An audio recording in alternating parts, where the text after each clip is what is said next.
যারা তোমায় আঘাত করে হেসে তাদের বুঝিয়ে দাও তুমি দুর্বল নও, বরং তুমি সেই ব্যক্তি যে আঘাত পেলে আরো শক্ত হও। যত মানুষ চিনতে শিখে যাবেন তত একা বাঁচার ইচ্ছে বেড়ে যাবে, আর বুঝতে শিখবেন একাকিত্ব কখনো বেইমানি করে না।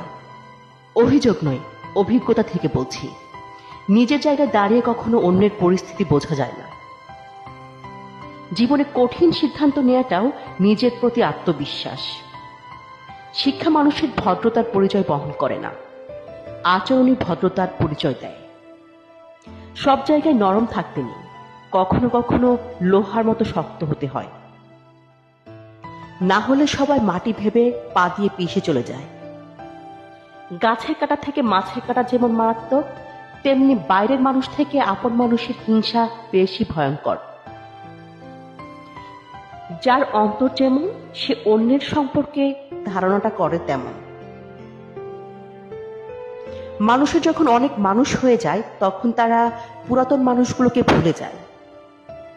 সন্তানকে ততটা শিক্ষায় শিক্ষিত করুন যাতে আপনার অসুস্থ অবস্থায় সে ডাক্তার নিয়ে আসে, উকিল নয়। জীবনে খারাপ সময় আসা অনেক ভালো। খারাপ সময় না আসলে কখনো মুখোশ পরা বেঈমান মানুষগুলোকে চেনা যায় না। মেনে নিলে তুমি ভালো, আর না মানলে তুমি খারাপ। মুখ বুজে সহ্য করলে তুমি ভদ্র, আর মুখের উপর জবাব দিলেই তুমি বেয়াদব।